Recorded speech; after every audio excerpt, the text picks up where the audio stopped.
Moi, lorsque j'ai voulu faire une classe préparatoire, pour l'anecdote, je l'ai annoncé à ma classe parce que j'étais le seul qui voulait faire une prépa et toute la classe s'est mise à rire.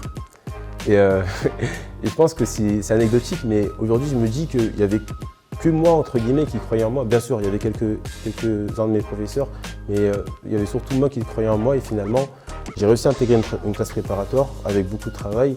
Et j'ai fini par réussir les concours parce que j'avais cette vision et parce que je croyais en moi. Et notamment parce que la prépa m'a donné beaucoup de confiance. La prépa, j'imaginais que c'était des profs sévères, des élèves qui travaillent tout seuls.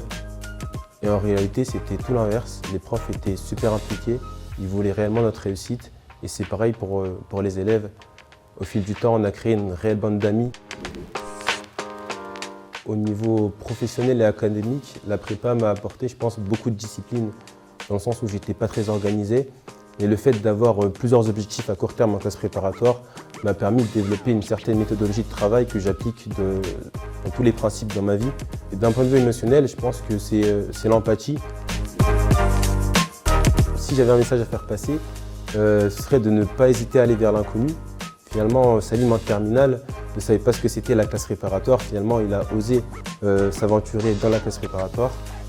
Et c'était une aventure juste extraordinaire parce qu'on se fait plein de potes, on rencontre plein de gens de divers horizons, on apprend beaucoup de choses, énormément de choses sur le monde, on est constamment informé sur ce qui se passe. Et c'est pour ça que la classe préparatoire est selon moi la meilleure filière.